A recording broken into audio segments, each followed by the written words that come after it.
If you're over 70 and your doctor just celebrated getting your blood pressure down to 120/80, you need to hear this. A study published in the Journal of the American Medical Association tracked 15,000 seniors for 5 years, and what they found contradicts everything we've been told about blood pressure targets.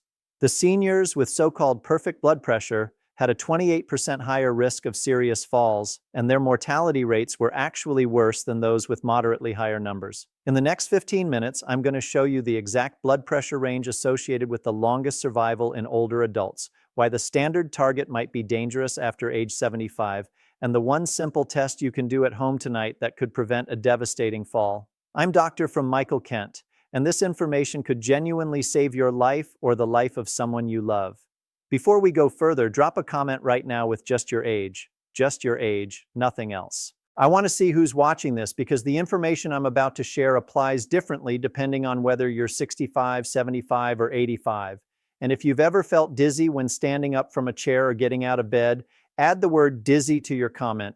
This is critical information I need to see, and you'll understand why in about 3 minutes. Here's what's happening in doctors' offices across the country right now. A 78-year-old comes in for a checkup. Blood pressure reads 145/86. The doctor pulls up the standard guidelines on the computer screen, sees that target of less than 130 systolic, and immediately reaches for the prescription pad. One medication gets added, then another. Over the next 6 months, that blood pressure comes down beautifully, 124/78. The doctor is pleased. The patient gets a gold star on their chart. Everyone thinks this is a success story, but here's what the guidelines don't account for. That same 78-year-old now stands up to go to the bathroom at night, and their blood pressure drops from 124/78 down to 88/56 within seconds. Their brain isn't getting enough blood flow. The room spins. They reach for the wall but miss. And suddenly, we're not talking about blood pressure numbers anymore. We're talking about a fractured hip, emergency surgery, 3 weeks in rehab, and a cascade of complications that too often ends in loss of independence or worse.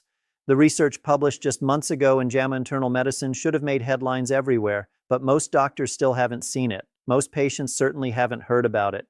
And that gap between what the research shows and what's happening in everyday medical practice is costing lives. Here's the part that's going to sound counterintuitive, and I need you to stay with me because this is where everything changes. For decades, the mantra has been simple. Lower blood pressure equals better health outcomes. And for middle-aged adults, people in their 40s and 50s, that's largely true. Getting blood pressure under control in midlife prevents heart attacks, strokes, and kidney disease down the road. The evidence is rock solid.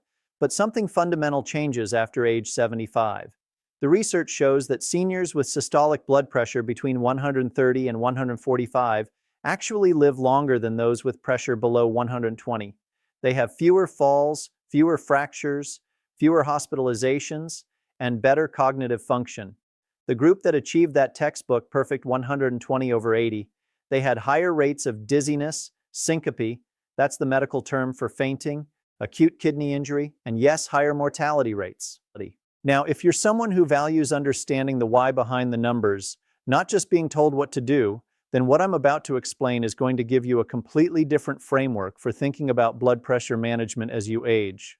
Your cardiovascular system at 75 is not just an older version of your cardiovascular system at 45. It's fundamentally different in ways that change what blood pressure numbers mean for your health.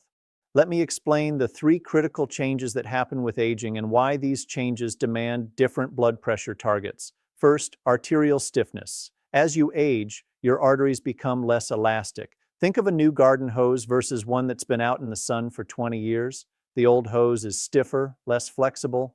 Your arteries undergo a similar process called arteriosclerosis.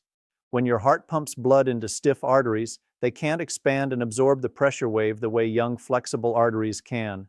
This means you need slightly higher baseline pressure to ensure adequate blood flow reaches your brain and kidneys, especially when you're standing upright and blood has to flow against gravity. Second, baroreceptor function declines.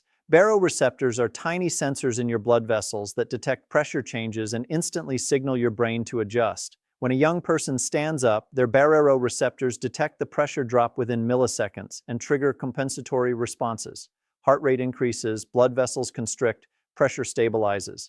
But these baroreceptors become less sensitive with age. They respond more slowly. So if your baseline blood pressure is already low and your baroreceptors are sluggish, you get that dangerous drop in pressure when you stand, what's called orthostatic hypotension. Third, medication metabolism changes. Your kidneys and liver don't clear medications as efficiently at 75 as they did at 45. A dose of blood pressure medication that's perfectly appropriate for a middle-aged person can be excessive for an older adult. The medication lingers in your system longer, has stronger effects, and can push blood pressure too low. Now, let me tell you exactly what this recent research found because the specifics matter. The study published in JAMA Internal Medicine followed 15,342 adults over the age of 75 for an average of 5 years. These weren't hand-picked healthy seniors. These were real-world older adults, including those with diabetes, prior strokes, heart disease, and varying levels of frailty.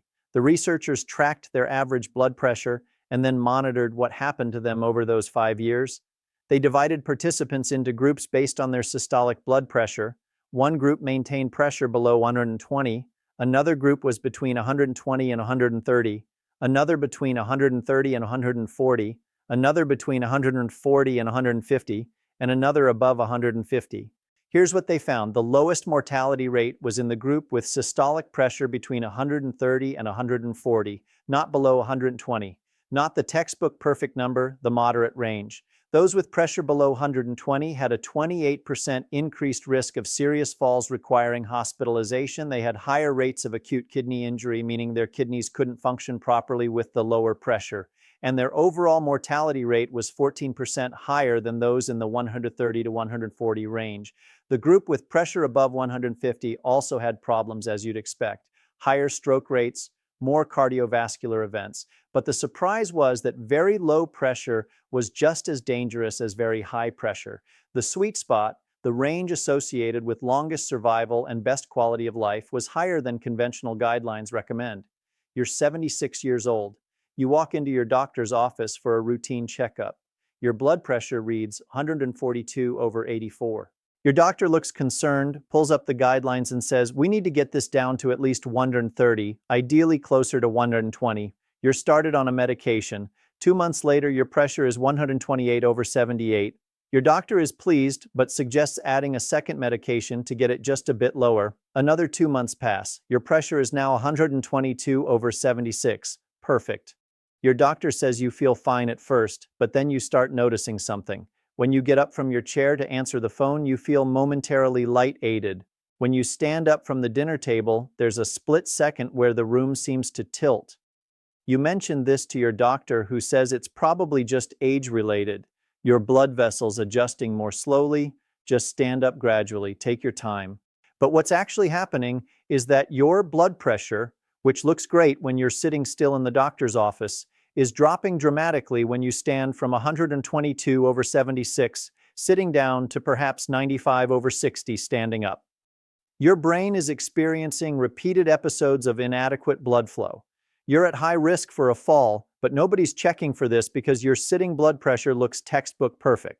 This scenario plays out thousands of times every day across the country, and it's preventable if we understand that blood pressure targets need to be individualized based on age and functional status, not applied universally. Here's what's shocking to me. There's a simple test that takes about 3 minutes and can identify whether your blood pressure medications are putting you at risk for falls. It's called orthostatic vital sign measurement, and most doctors aren't doing it routinely. Let me teach you how to do this test at home tonight because this information is potentially life-saving. You need a home blood pressure monitor. They're available at any pharmacy for about $30. Here's the protocol. Lie down flat on your bed or couch for 5 minutes. Just rest. After 5 minutes, check your blood pressure while still lying down.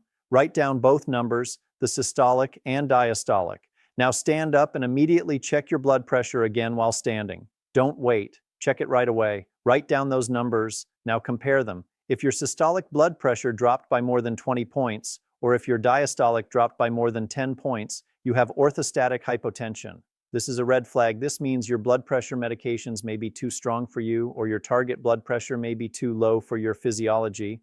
Even if your sitting or lying blood pressure looks perfect by traditional standards, if it's dropping that much when you stand, you're at increased risk for falls. Let me give you specific numbers. Imagine your lying blood pressure is 125/78. Looks great on paper, but when you stand up, it drops to 98/64. That's a 27-point systolic drop. That's dangerous. Your brain is getting inadequate blood flow when you're upright, which is most of your waking hours. You might feel fine lying down or sitting, but when you're vertical, you're operating on insufficient pressure.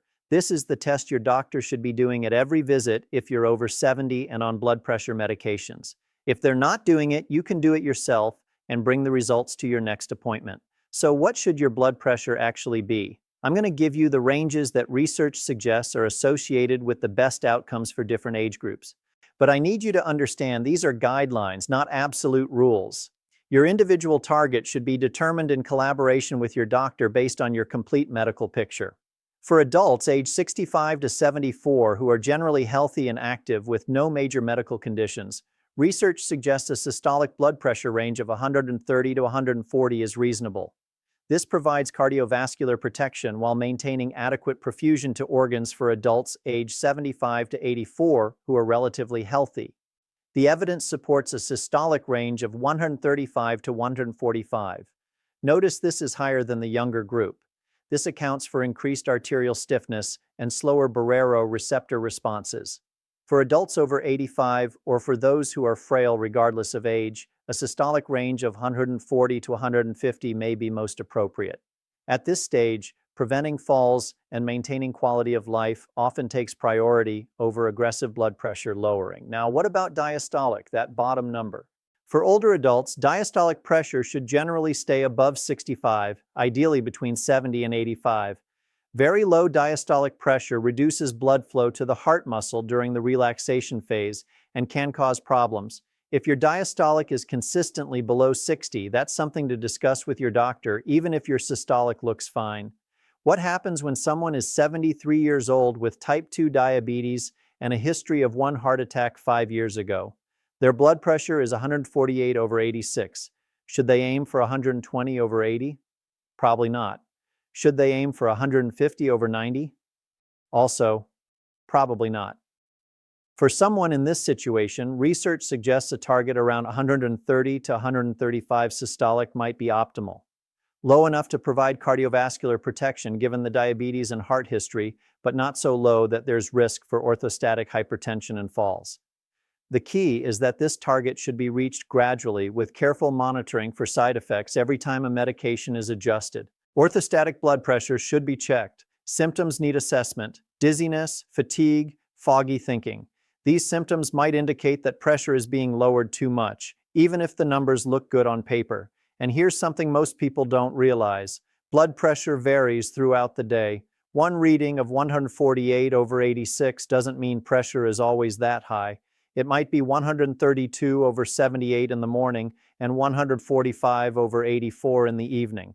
What matters is the average over time. That's why home blood pressure monitoring is so valuable. It gives you a much more accurate picture of your true average pressure than occasional office readings. You might be wondering why, if this research exists, your doctor hasn't mentioned it. Why aren't blood pressure guidelines for seniors different? The answer is complicated, but it comes down to how slowly medical practice changes and how guidelines are created. Most blood pressure guidelines are based on large clinical trials conducted over many years. The landmark trials that established 120/80 as the ideal target were done primarily in middle-aged adults. When those results came out, the guidelines were applied broadly across all age groups. There was an assumption that what's good for a 50-year-old must also be good for an 80-year-old. But over the past decade, researchers have started looking specifically at older populations, and they're finding that one size doesn't fit all. The problem is that it takes years for new research to filter into clinical guidelines and even longer for those guidelines to change clinical practice. Many doctors are still operating based on guidelines published 5 or 10 years ago. They haven't seen the recent research suggesting that moderate blood pressure elevation is actually safer for very old adults. There's also a psychological factor. For decades, doctors have been taught that lowering blood pressure saves lives. That message has been drilled in. It's hard to shift from that mindset to a more nuanced approach that says sometimes moderate elevation is okay, sometimes it's even preferable.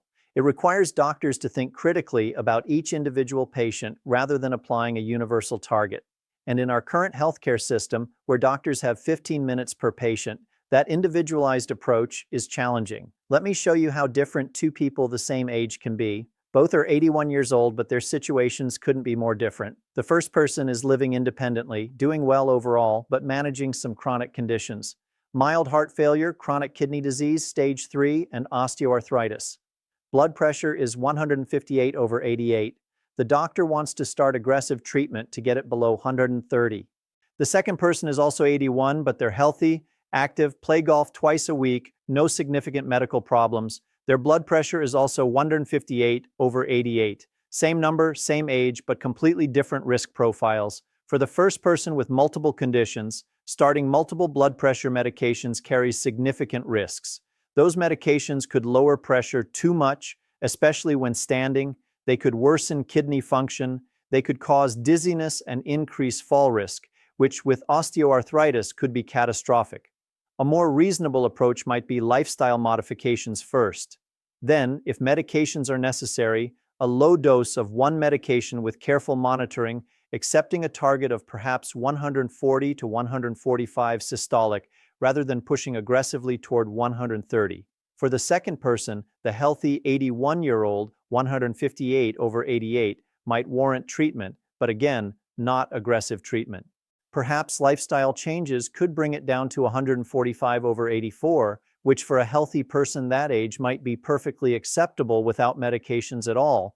Same numbers, different people, different approaches. This is called treating the patient, not the number. Let me give you specific concrete action steps you can implement starting tonight. First, if you're over 70 and on blood pressure medications, purchase a home blood pressure monitor if you don't already have one. Check your pressure at the same time each day for 2 weeks, morning and evening. Keep a written log. This gives you an accurate average and helps you see patterns. Second, perform the orthostatic blood pressure test I described earlier. Lying down for 5 minutes, check pressure, then stand and check immediately. If you have a drop of more than 20 points systolic or 10 points diastolic, write that down to discuss with your doctor. Third, assess your symptoms honestly. Are you experiencing dizziness when standing? Unexplained fatigue? Difficulty concentrating? These might be signs your blood pressure is too low, even if the numbers look fine. Fourth, schedule an appointment with your doctor specifically to discuss your blood pressure targets. Don't just accept a blanket statement that you need to be at 120/80. Ask what target is appropriate given your age, your other medical conditions, and your functional status. Bring your home blood pressure log. Bring your orthostatic measurements if you found a significant drop. Have an informed conversation. Fifth, if you're experiencing side effects from blood pressure medications, speak up. Don't suffer in silence. Many people assume that feeling dizzy or fatigued on medications is just something they have to live with. But often doses can be adjusted, medications can be changed, or targets can be modified to improve your quality of life while still providing cardiovascular protection.